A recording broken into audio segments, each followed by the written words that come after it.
Dan, how are you, bro? I'm good, brother. It's good to be back in person. Feels like it's been a while, man. How are you? I'm all good. Don't worry, we're not ignoring you. I promise. Welcome back. Episode 80 of the Making It podcast. It is good to be back. 80 episodes, Dan. 20 off the big 100, but 80 weeks of podcasting, bro. How does that feel? Bro, it's good. I just think I'll never forget that moment where we're in Greenhood and we came up with the idea. And I just think, you know, we've had up and down episodes. We've had some weeks where we've struggled, but we still got it in. Some weeks where we've had to do it online. It doesn't look as good as we want. And times like this when we're in person, we've got all the cameras, the good mics. And I just think this journey we're on, bro, 80 episodes now. And I think it's a good testament to our friendship and what we want to do here. And to anyone who's been listening across all the 80 episodes, like we really big you up, and it's been awesome, bro. And I'm proud of us, man. I'm proud of us big time, bro. Episode 80, let's go. We will get a good dap on the podcast, man. I promise. We're in a different setting today, actually. We're in an extra little room. You'll probably see on... Hello, Dan's camera. You'll probably see on this camera we've got a few bits just stored up here, to be honest. It's mostly suitcases and rubbish, so don't be put off by that. But it's just good to be back, bro. I feel like it has been a really good week for both of us. We played football on Thursday night, didn't we? We played football on Thursday night. Let's talk about football. Yeah, let's talk about it, because Dan, you don't really come down that often. So how did it feel to... Because, you know, when you hear 9-a-side, sometimes you think it's going to be a bit of a piss take, but it is a good level, and it's good fun. It's good fun. Obviously there's a range of ages, but it's a good level. It's very competitive. Yeah. It's good fun. Sometimes I look at Jay and I'm like, he looks proper geared for it. He loves it. But I love that passion, and we've been on the same team every time. And Jay got a couple goals. You scored the first goal for our team, wasn't it? Just a long shot. I only score when you're there, bro. That's it. I genuinely do not score when you're not there. That's true. And then I scored a goal, which I was very happy with, where Banger. Zayn played the ball to me and I just popped it first time, top right corner. We both got 2 goals, 1-7-2. Mate, it's good fun, but you know, I know how much Thursday nights mean to you. Yeah. And when it comes to things like Thursday nights, going to the gym, how important is it to not neglect these things that we know makes us happy? So important, so important. I think that's the one thing that maybe would have changed the experience in Australia a little bit more, actually, is that if I'd had that hobby, I feel like certain moments just wouldn't have felt how they did. Because football is a distraction a little bit, you know, on a Thursday, even if I'm feeling a bit crap or whatever else, you can just go out and enjoy football. You know, you wait all day. I'll be honest, I've not been enjoying working in the gardens as much recently. I don't know if it's what I want to keep doing. I feel like the mental and physical load on myself from the jobs that I'm working is a bit much at the moment. And that's probably just because I'm tired today, and I'm feeling like, when I'm tired in the day, I'm like, oh, everything's tiring in my life. And it's not really. But Thursdays are so important, because when I finish gardening and I take my gloves off and I'm like, yes, we're done. Dex texted me going, bro, you ready? It's time for football in a few hours. And then you come along to the odd game and stuff. It's great fun. And if you haven't got a hobby, I'd suggest finding one, because that's what keeps me sane, bro. And Thursdays, the reason we shouldn't be so passionate about it, probably, because it's just a mess about, but it's how I live my life, bro. It's how I live my life. I wear my passion on my sleeve, bro, and I wear my heart on my sleeve. Like, when I'm in the pub, even if I'm having a beer, bro, I feel like I'm working there, bro. I feel like when I'm at football, if you don't want to win on my team, why am I on your team? And it's just a mess about with the lads on a Thursday, but it's not. And we'll go to coaching as well, bro. We went to coaching, didn't we? I can't believe we forgot on Wednesday. We didn't forget that, don't worry. We were just getting to that. And it was the first time we've coached together since... I know it was in Newcastle, and it was about November time. November, 2024. Because it was cold. I remember it was freezing. How did it feel to just be back coaching? But also, I mean, I'll say from my perspective, it felt great to coach with you, bro. But how did that feel for you, obviously coaching in a different environment with different expectations and levels? I think it's nice. I think just being back in a coaching setting for me was really nice, because the moment you get back into it, you realise so much why you love it. I remember one time, came back after Christmas time once at uni, and I was like, wow, I really miss this. I've realised why I love this so much. And even though coaching at Beeston's a different environment to at uni, you know, obviously a lot younger lads, the level's probably not as high. It's good fun. And being with you, obviously you forget we've only had that one experience coaching together. Yeah. And obviously towards the end of the session, me and you kind of took that game each. We both had a team each, and I saw in your blog you were saying you're not supposed to take it serious, but I know me and you both were like trying to beat each other tactically and stuff. But it's good fun, and I think you mentioned like we've got to coach together in the future, like in some aspect, and I completely agree, bro. Because just like this podcast, how this podcast has worked, and I think we've got that natural connection where we can work with each other, and that's a special thing to have. And challenge each other, right? Yeah. I think that there are some days I wake up and you'll say, let's do this at this time, and I'm like, Dan, fuck off. like Dan, fucking leave me alone. You know, like, let's do this then, and I'm like, no, I want to go and do this. Like today, I'm like, I want to go gym, and you're like, no, we need to get it done. And I'm like, oh, like, fuck, we do need to get it done. And I'm like, fuck's sake, Dan, like, you're always doing this shit. But it's like, it's good, you challenge me, you know, and it's like, I feel like that's what we need. I feel like we need that challenge. You know? But how good was it for you to be back in the coaching environment? Because I know you're anticipating uni in Nottingham, so just being back coaching, how was that for you? Bro, I don't feel like me when I'm coaching. I feel like I'm just locked, like I'm so into it. You know, as soon as it starts, the initial chat's over, and it's just like, okay, well, we're into it now. It's like, I want to play, you know, I want to train, like I want to get involved, but it's like, you know, you have to step back and channel that I want to get involved with. I want you to be more involved. And how do I get someone more involved? Well, then that's in your communication, your planning, and all the other things that make coaching so brilliant. And then that game scenario at the end, I hope we do more game scenario stuff, because training sessions and stuff are great, but a lot of the time in games, they're very unrealistic. You know, the things that you do, they're very unrealistic. They maybe correlate to something that could happen, but the rest of it is a little bit, I don't want to say the P word, Dan, is like least favourite word, but it's a little bit performative. I just think some sessions I look at and go, yeah, but when in a game is that ever going to fucking happen? You know, like fitness stuff is different, but when is that ever going to happen? That certain first movement might happen, but when will the rest of it happen? It's like it won't. So those game things at the end, I think that's where you learn the most. And I think that for me was exciting, because it just gets you thinking. And that's all my brain's wanted. It's wanted to be engaged. And, you know, I was waiting on the email from the uni for a couple of weeks, and I was stressing out. I'm like, oh my God, when am I going to hear back from them about meeting everyone and getting into it? It's just because I'm excited, because I just want to be involved with it. I don't like to wait around, and I don't like to just rock up and just see how it goes. Like, I want to be involved, I want to be prepared, and I want to be ready. And I think that us coaching on a Wednesday and then maybe a Sunday is just so good for us preparing to go back to where we're going to go. Yeah, bro, I completely agree. And on that topic of, in a football coaching environment, the training session not looking like the game, I think just in general in life as well, I think there's a big lesson in that, because so often we theorise and we plan about life and we think about life, but most of the time you don't learn until you're actually in that environment, you're actually doing that thing. And I've been thinking a lot recently about sort of like chasing ideas, and like you have an idea of how you want something to be, how you want someone to be, and you know, more and more I keep thinking about that quote, look at what is, not what should be. And it's so important to make sure that we are in these settings actually doing the thing, because we talk about procrastination, and I see it in so many people, like constantly thinking about what we want to do as opposed to the actual doing it itself. Why is it so hard sometimes to take action? Why do you think that is sometimes in your own context? In my own context, why is it hard to take action? Because you worry about the other factors that affect how you think. So other people are a big one. You know, when we do things, we don't want to just do them. We want to look good doing them, right? That's just, I think that's a fact of life. So you almost don't want to be embarrassed, do you? You don't want to be embarrassed. And look, I would love to remove the ego element out of anything, coaching anything, but I'd be lying if I said I didn't want to turn up in a pair of Preds and look cool to when I coach, you know? But like, as long as your intention, the main thing is to coach, then you're fine. Yeah. But things do stop you, you know, like people, their opinions, how you look, all these different things. But at the end of the day, it's about stripping away those layers and realizing what you're there for. And it's like, why do we climb the mountain?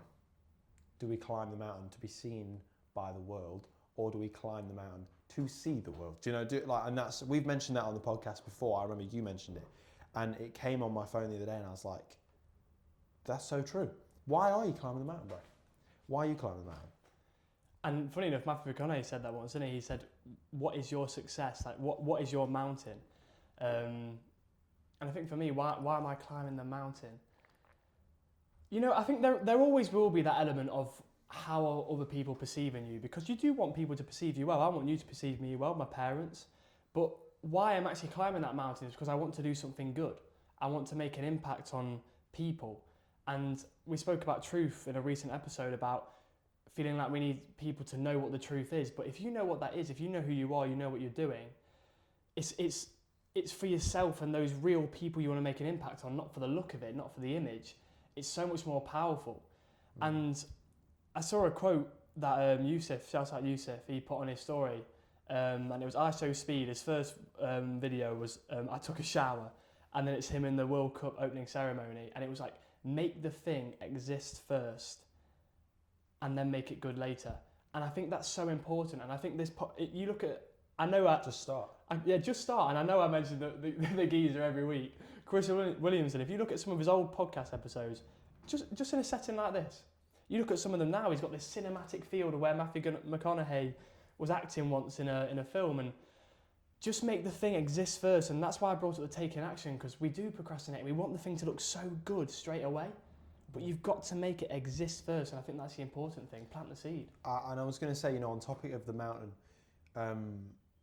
it's important to just establish why you're walking up the mountain. But while you're walking up the mountain, it's okay to have certain things that you want from that. It is okay to want to look good, to dress a certain way, to love a certain person while you're on that walk.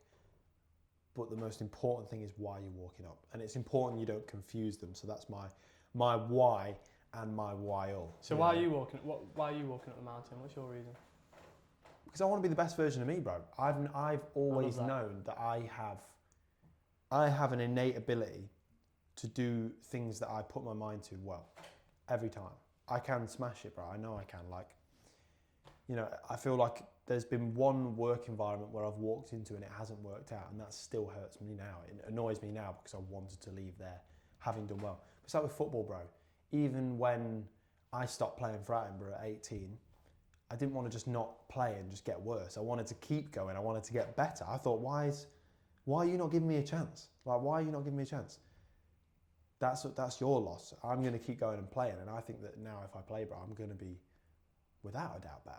I am without a doubt better than I was a few years ago. Oh, no, I can 100%. Do you know what I'm saying? But you up on that it's one, like, even the other night, you said I played well. I didn't think I played well. But that's what I'm chasing, bro. That's my why is becoming the best possible me.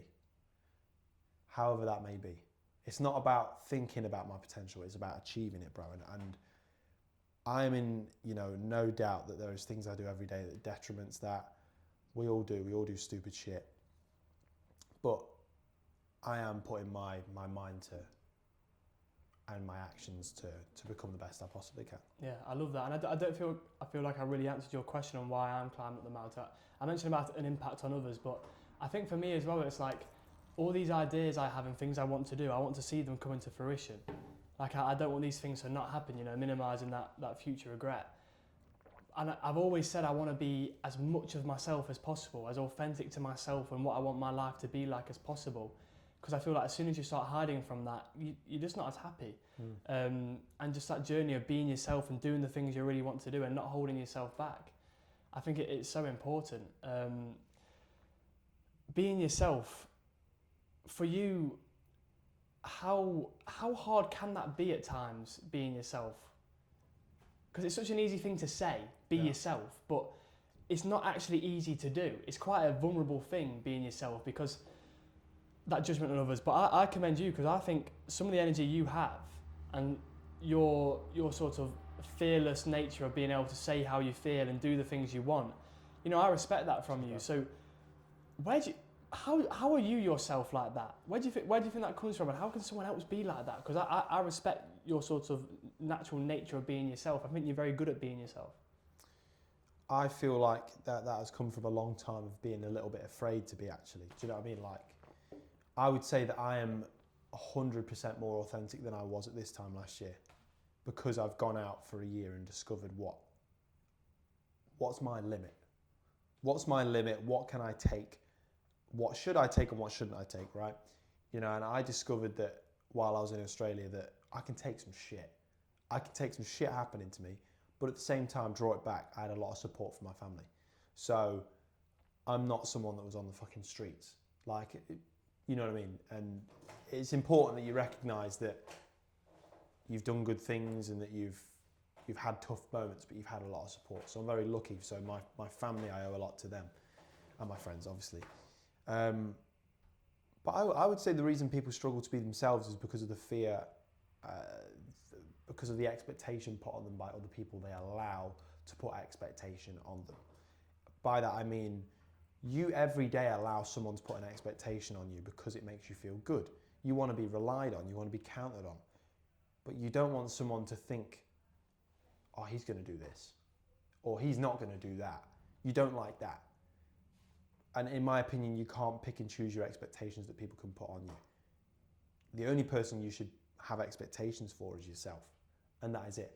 I expect myself to do this podcast today, to go to the gym after this, to maybe work out in here for a little bit. I expect myself to go out tonight for my birthday. No, Keeping them high standards. Yeah, keeping them high standards. But it's like I expect myself to get up tomorrow, no matter what the scenario is, waking up and go and play football and have a good game. It is about expecting from yourself. And when you expect from yourself, that expectation comes from what you know and love about you and what you are as a person. You can sometimes be a little bit too heavy with your expectation because you expect a lot from yourself. But I don't think that's unhealthy most of the time, because your brain knows what you can achieve. So why not just go for it? It's like, you know what, yesterday, I don't know why changing a barrel was the biggest thing that I did yesterday. I would say, since my job at Cabana, I've always avoided changing beer barrels because I've been scared. I don't know what to do, even though I've been shown how to do it 10 times, even here, 10 times. And yesterday I thought, I'm just going to go and do it. If it goes fucking wrong, this is the worst time for it to go wrong. So the pressure's on me there. I'm like, we're busy. I've got to change it. I changed it, something went wrong. Oh God, I fixed it. All right. Went to the beer tap, pulled it through. It's fine. I was like, great. But it's like, you could just ask for help and go and get someone else to do it. But also you could just trust the fact that you do know how to do it. But for so long you've told yourself, no, I don't know, I need someone else to do it for me. So it really is you versus you the whole time. And I just find that interesting, bro. Yeah, and it's like, I hear a lot from, I don't want to say influencers, because I wouldn't say people like Chris Williamson are influencers, but these like figures online who are about self-development and stuff, they always talk about, and people like Jay Shetty, it's like, some of the greatest rewards are in the things you're avoiding doing. And even on I know what you mean, like it feels like a small thing avoiding doing a barrel at work, but for you that's a big thing, because the actual message behind that is you don't want to mess up. You don't want to do it wrong, but you know you can do it, but you're so worried about it going wrong. It's like even when I'm working here, there's something on the to-do list in the kitchen that I've not done in a while, and you don't want to mess it up, but make that thing exist first. Do that barrel, make it exist that you've tried to do the barrel, it's trying. Isn't it crazy that the fear of messing up is more than the fear of fucking starting? How crazy is that? Like how mad is it that you're more scared about an event that happens after starting, the toughest part, than actually just going up and doing it? And that's the thing, you're trying to predict what's going to happen all the time, and you just can't do that in life. Like, you don't know what to expect. Where does that end? Where does that end? And that's where I think a lot of the time I feel like you're almost carving life. It's like you're chipping away at things. You can't see where the destination is or where the journey's going to lead you. You're just kind of chipping away one moment at a moment and revealing what that is by just doing it. And I think that's the importance in it, as opposed to trying to envision where it's going to go. You don't need to know where that is. You go out and find that. And you speak a lot recently. I know it's been a thing you post on your Instagram a lot about, like, experience. You're always winning if you're experiencing, man. Yeah, and that's true. Like I take every moment now as like okay, cool, no worries. You do the little Messi, that little, you know what I mean? But it's serious. Like, if you are experiencing, you're winning, bro. Because the people that sit at home and don't dare experience, they've got their reasons, bro, and that's fair enough. I just can't. I can't do it. And it's like, it's why when we finish football, coaching or playing, I'm always like, we could have done that. Could have done that, we could have done that. And then next week, in my mind, it's like, no, let's go.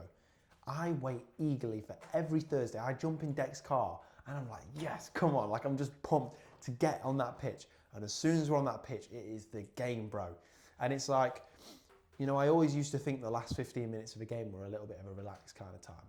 I'd be tired. I wouldn't give it much effort. But I don't know if I was held to a standard of you need to work harder. Whereas now, bro, it's like, I look at that last 15 minutes of a game and I'm thinking, oh, I'm tired. It's like, but I want to make an impact. We're winning, but I want to win by more, bro. Like, I do want to slide tackle someone in the last 15 minutes and win the ball back and go and have a goal. I do want to do that. And why shouldn't we want to do that? Like, I just think sometimes back to that expectation thing, we wait for someone else to hold the expectation on us for us to do something because we feel like for our ego, we need someone else to say, hey, you did good there, well done, I'm proud of you, you can do this. No, you need to tell yourself you can do this. And when someone else goes, you can do this, you go, cheers, nice one. I know that. I know. Exactly. You don't need to say I know, like fuck it, you don't need to be an arse about it, but in your mind you go, yeah, I know. I know I can do this. There is no one better suited to this than me, bro. And it's like with the uni thing, bro, I will approach it like changing that barrel. It's like for so long, I've been a little bit scared to be the main, like the manager of a team. And now it's like, bro, if it goes wrong, it doesn't matter. How can you lose when you're experiencing, bro?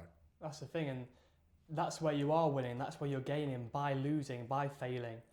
You know, my first season of coaching, like we lost every game pretty much. We drew a couple, and we didn't win until the last game of the season.